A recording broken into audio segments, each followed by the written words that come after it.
There are few companies out there that are as polarizing as Tesla. People love to hate them and people love to love them. It's like the Taylor Swift of the car industry. The point is, when Tesla makes the news, it's always a big deal, much more so than companies like GM, Ford, or Toyota. And while this works in Tesla's favor whenever they're rocking it, lately, this hasn't been the case. And whether you love Tesla or hate them, you have to acknowledge at least a little bit the disastrous quarter and really the last year that the company has had. So let's break it down. And at the end of this video, I'm going to be breaking down Tesla's Q1 earnings report, which should give us some valuable insight into what the next quarter and the rest of this year should look like for the company. Now, we all know that in 2021 and 2022, Tesla blew up. Teslas became very high in demand, their prices went up, but even pre-pandemic, Teslas were in pretty big demand relative to their inventory, and all things considered, these cars held their value quite well. And similar to most cars out there in 2021 and 2022, when the car market absolutely exploded, Tesla exploded as well. But this all turned in 2023 when the EV market became more competitive. The EV tax credit was lurking over EV buyers and Tesla demand fell. And this is whenever Tesla began to lower their prices by a lot, in some cases 20% during 2023. And the unprecedented nature of these price cuts really can't be overstated. Tesla lowered prices in order to increase demand, and it actually did work. In Q1 of 2023, demand for Teslas was quite good, but the effects of the price cuts started to diminish the more they did them. And so the price cuts were sort of a double-edged sword, because while price cuts did absolutely incentivize buyers to buy their cars, it also created this weird timing issue where people were trying to figure out when the best time to buy a Tesla was.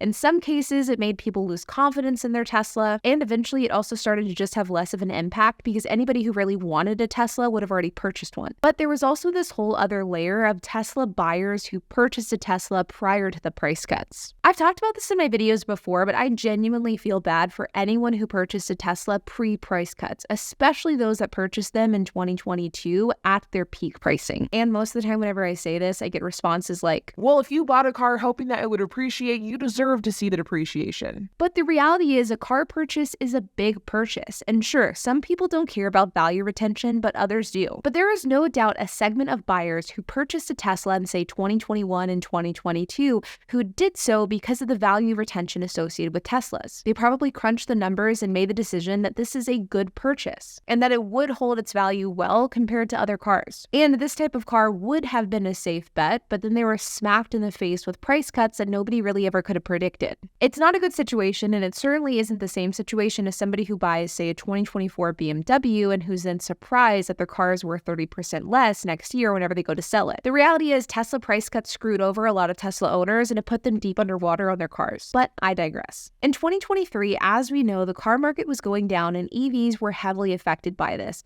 Not just because car prices were going down, but also because consumer demand surrounding EVs was as well. And this was due to a variety of factors, including range anxiety, price, charging, and more. And while this did affect Tesla, it wasn't a Tesla exclusive issue and it affected all EVs. But the reason why this has a larger effect on Tesla is because of the fact that Tesla only sells EVs. The EV slowdown is having an impact on every single electric vehicle in the market today, but GM, Ford, Hyundai, they can absorb a downward slide in EV sales because they have gas-powered cars to support them. But Tesla doesn't, so whenever EVs slide, Tesla also slides. And of course, on top of this, we also have things like the Cybertruck rollout, Elon Musk buying Twitter, as well as a slew of other events. But this now brings us to 2024. And the last couple of months has been a lot. Tesla has continued to cut prices, with most recent price cuts being in just the last couple of days. They recalled every single Cybertruck due to the gas pedal getting stuck at max acceleration. We know that deliveries have fallen in recent months. 10% of worldwide workforce was let go in the last couple of weeks, and full self-driving, which is a subscription service, and at its conception, it costs anywhere between $4,000 and $5,000. But it slowly crept up in price, reaching a peak price of $15,000 and more recently being at $12,000, where it stayed for quite a while. This is the same service that Elon Musk said would be worth $100,000 in the future because of robo-taxis. And well, just in the last few days, Tesla lowered this from $12,000 to $8,000 for the purchase price, or from $200 a month to $99 a month for the subscription. And Tesla did give every owner a free trial of this for the month of April, which as a Model 3 owner, I did take advantage of. And while my husband really liked it, I feel like it was reminiscent of a student driver, and thus we will not be purchasing it for $8,000 or $99 per month. All the while, Elon Musk is pushing for a reinstatement of a $56 billion pay package. That's billion with a B. And on top of all of this, this is the first time in my recollection, at least, that we're beginning to see more traction take place in the narrative that maybe this isn't a Tesla issue, issue, and maybe this is an Elon issue.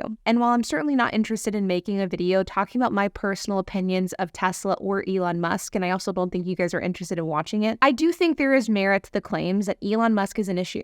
I recently saw a TikTok talking about how Tesla really dropped the ball by not marketing specifically to women. Teslas are easy to use, maintain, and their cost to maintain is so much less than other cars. In fact, just recently in the last few days, Tesla was rated the cheapest car to maintain by Consumer Reports. And I really think that this sentiment of Tesla not marketing to women and thus dropping the ball, I think that this really hits the nail on the head, and I think about this quite frequently. Not just in the context of women, which is absolutely a segment of customers that Tesla should have embraced more, but also the historical customer of Tesla, or the would-be customers of the car, which we all have to admit is a customer base that clashes a lot with Elon Musk's antics. And I think that this has become a major problem, and it's sort of biting the hand that feeds them. But I'll leave my thoughts on that topic at that. The point is, it feels as though Tesla is trying to catch a falling knife. And while this is certainly not just a Tesla issue, like I mentioned, EVs are falling everywhere, and EVs across the board are holding their value poorly. But Tesla is the only automaker who's responding to this decline in what feels like such an erratic way. And that's not a good look. But now let's dig into the earnings. Tesla's first quarter adjusted earnings plunged by 48%. Total automotive revenue is down 13%, while total cumulative revenue was down 9%. Profit plunged 55%. Now, according to the Tesla earnings report, the decline in revenue can be attributed to things like reduced vehicle average selling price, a decline of vehicle deliveries partially due to the Model 3 update in the Fremont factory, and higher full self-driving revenue recognition year over year. On top of this, deliveries are down by 9%, and this was the biggest revenue decline that the company has seen since 2012. Now, one interesting thing that was revealed from the earnings call is that Tesla is in fact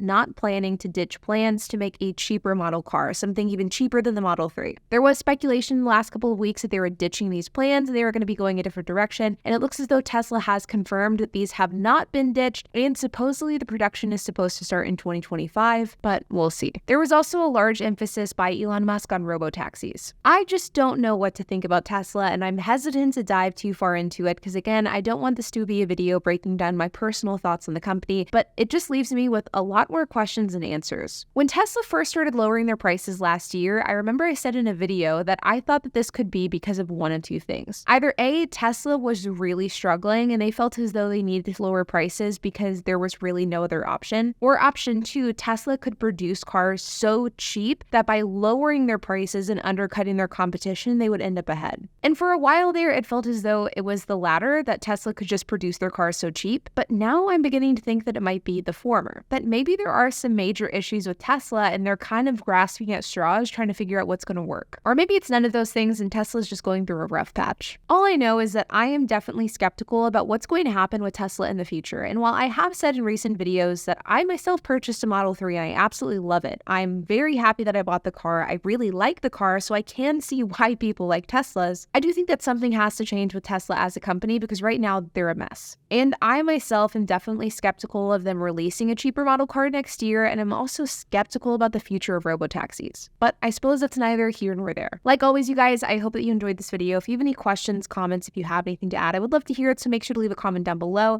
And while you guys are at it, make sure to hit the like button, hit that subscribe button, and hit the notification bell. And I will see you guys in the next video.